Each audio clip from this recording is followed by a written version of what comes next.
Assalamualaikum warahmatullahi wabarakatuh. Berjumpa lagi bersama saya di channel Bayu Airbrush Lur. Gimana kabarnya? Tentunya dulu selalu jaga kesehatan dan jangan selalu jaga image ya Lur ya.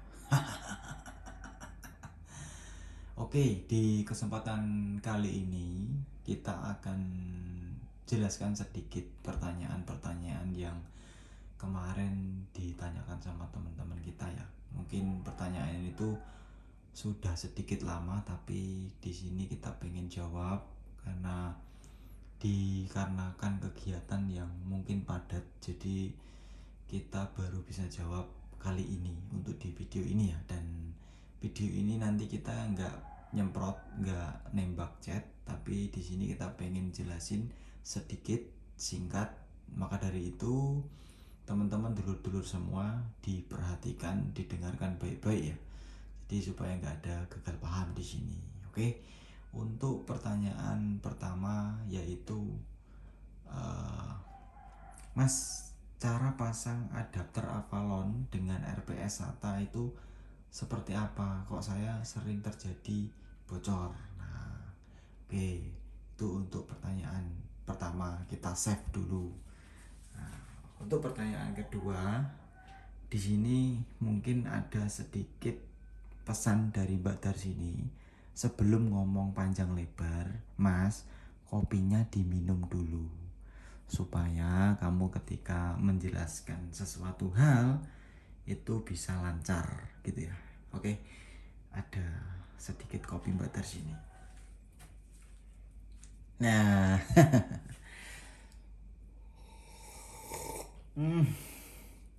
kopi Mbak Dar sini pas susunya. Ini kebetulan masih hangat ya, jadi tinggal separuh. Ini sebenarnya gelasnya itu gelas bir, tapi di sini dipakai bikin kopi.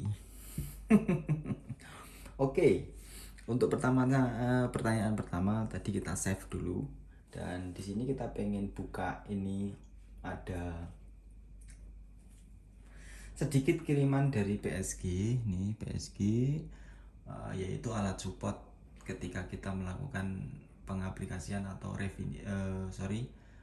pengaplikasian cat, base coat, epoxy maupun clear coat. Nah, apa itu isinya? Kita buka dulu.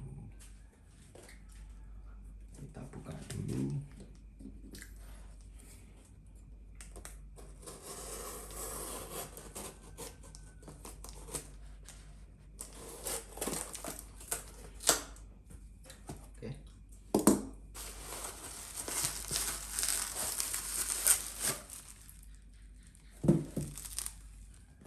Ternyata di sini, ternyata isinya ini tabung RPS, sama kayak itu ya. Jadi ini ada tabung RPS dan ada tagload dari Sagola. Oke.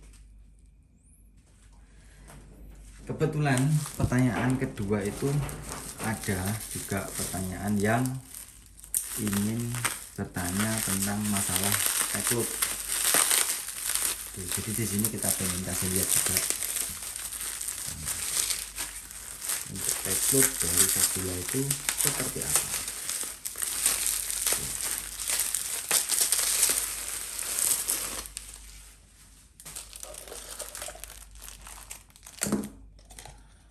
Kita simpan.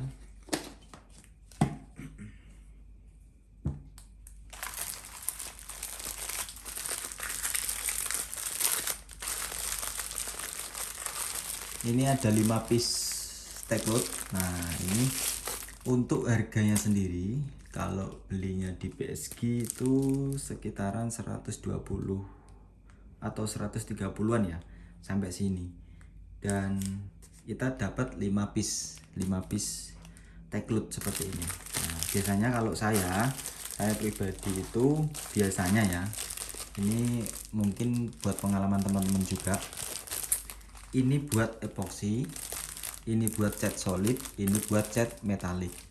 Nah, sebelum kita naik clear coat, kita itu biasanya kalau misalnya metalik ya kita pakainya yang untuk metalik. Nah, kalau misalnya kita catnya solid ya kita pakai solid. Kalau kita mau cat base coat atau ngecat misalnya epoxy ya kita pakai satunya. Karena apa? Kalau kita jadiin satu, takutnya kotoran yang sudah terserap itu bisa barangkali jatuh ke media yang akan kita lakukan clear coat ataupun cat lainnya ya. Jadi di sini saya bedakan biasanya seperti itu, dan ini sangat recommended. Karena apa? Sepanjang saya pakai Techload itu ada beberapa Techload yang nggak bisa menyerap dengan sempurna, bahkan malah peritilan atau serabutnya Techload itu malah ketinggalan, dan itu akan mengakibatkan hal yang tidak diinginkan, karena peritilan itu sangat kecil sekali dan tidak terlihat oleh kasat mata. Jadi pas ketika sudah di clear, waduh, ternyata ada banyak sekali itu peritilan-peritilan dari Techload itu. Dan di sini kemarin kan ada pertanyaan kayak gini ya, Bang, Techload itu apa memang seperti itu untuk teksturnya? Apakah dia itu memang lengket-lengket seperti itu? Nah, kalau untuk Techload sendiri dia itu teksturnya memang lengket seperti kayak ada lemnya. Nah, gunanya itu untuk menyerap debu kotoran yang tidak terlihat oleh kasat mata gitu ya, Lora.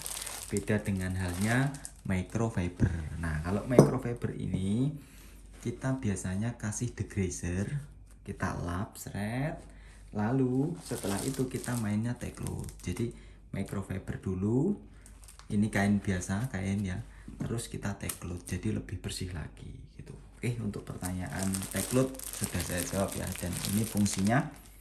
Terus untuk harganya tadi saya sudah kasih tahu sekitaran range 130-an untuk 5 piece daripada Techload ini. Oke, untuk pertanyaan Techload sudah kita jawab. Kita simpan di sini. Nah, untuk pertanyaan yang pertama tadi, Mas, gimana sih caranya pasang adapter Avalon dengan RPS SATA? Sebenarnya gini ya, Lur ya. Ini bukan masalah tentang kesombongan atau gimana. Sebenarnya RPS seperti ini itu kalau di luar negeri ataupun di dalam negeri sini yang memang sudah menjalankan usahanya dengan proper, itu biasanya dipakai cuma satu kali ya. Jadi misalnya dipakai ngecat satu kali ya udah, habis itu dibuang. Dan misalnya dipakai clear coat satu kali ya udah, habis itu dibuang. Nah, berhubung kita ini kaki 5 yang pengen terlihat seperti bengkel proper. Kalau misalnya masih layak dan pengen dicuci, ya silahkan dicuci, ya asal dicucinya dengan bersih ya. Jadi mungkin ini masih bisa dipakai 1 atau 2 kali gitu ya, Lur. Nah, pertanyaannya gimana sih caranya masang supaya nggak bocor? Jadi gini ya, Lur ya. Di sini di RPS ini di Avalon ini, adapter Avalon ini ada dratnya. Terus di sini juga ada dratnya, dan di dratnya itu di sini ada guardnya ya, jadi untuk pembatas. Nah, caranya itu seperti ini, Lur. Ini kan coakan, ini ketemunya kupingannya, ini ketemunya ini plug. Setelah itu diputar gini, set, diputar set, nah gini, set gitu ya. Oke, untuk guard dengan nggak kelihatan ya, kayak lepas lagi. Nah, untuk guardnya yang di Avalon itu ketemu guard dengan yang ada di RPS gitu ya, Lur ya. Jangan kurang, jangan lebih. Kalau kurang biasanya dia malah miring, dan kalau lebih dia juga bisa miring. Jadi akibatnya di sini nggak presisi dengan yang di bawah, itu bisa mengakibatkan kebocoran. Jadi kalau pengen yang presisi itu dipaskan gini, set. Jadi antara guard bawah dengan guard atas, RPS dengan Avalon itu presisi. Jadi kalau dilogikakan itu modelnya seperti ini, Lur. Ini ya, ini anggap ini Avalon, ini RPS. Itu dia modelnya gini, setek ya gitu ya, Lur ya. Jadi pas, jangan kurang, jangan lebih. Itu bisa mengakibatkan kemiringan, dan itu tidak bagus kalau kita misalnya pakai pas miring. Mungkin di awal kita itu pas ketika ngecat atau nge-clear biasanya itu nggak terasa. Nah, pas ketika digoyang-goyang itu karena dia miring dan nggak pas, biasanya dia akan netes. Kita nggak tahu, itu bisa mengakibatkan sedikit sakit hati, karena media sudah bagus ternyata ketetesan clear atau cat, itu sangat sedih sekali gitu loh. Oke, kalau teman-teman misalnya pengennya 1 kali pakai ya silakan, karena ini harganya 70.000. Kalau misalnya teman-teman pengen 1-2 kali pakai ataupun threadnya ini masih bisa mengikat dengan baik ya silakan dipakai. Kalau misalnya sudah longgar ya silakan dibuang dan ganti yang baru gitu ya lur ya. Kalau saya biasanya saya stok, misalnya ini sudah saya pakai 1 atau 2 kali, kalau misalnya sudah nggak layak ya saya buang gitu ya lur. Yang penting gini lur, kalau misalnya selesai pakai jangan diemin, langsung dicuci, karena di sini ada saringannya ya. Di sini ada saringannya. Nah, kalau saringan ini sampai buntu nanti akan mengakibatkan cat atau clear coat nggak bisa turun gitu ya lur ya. Jadi kalau bisa setelah pakai dicuci, kalau memang mau dipakai ya. Kalau teman-teman punya uang banyak ya bisa beli sebanyak-banyaknya, 1 kali pakai gitu ya. Gitu. Oke. Di sini mungkin untuk pertanyaan teman-teman yang kemarin sudah bertanya, mohon maaf baru bisa jawab karena ya memang waktu dan kegiatan sangat padat, jadi saya bikinkan khusus videonya supaya teman-teman tuh enak. Nanti kalau saya campur pas ketika ngecat itu kadang penjelasannya kurang mantap, jadi di sini saya bikinkan video khusus gitu ya untuk teman-teman. Nah, oke. Di sini untuk Tecloud sudah saya jelaskan fungsinya untuk menyerap debu kotoran yang tidak terlihat.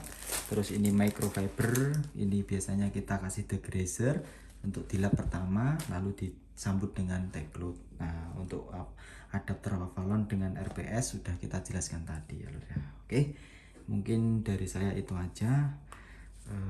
Ini hari sudah malam, saya pamit undur diri. Thank you for watching. Love you all. Wassalamualaikum warahmatullahi wabarakatuh. See you.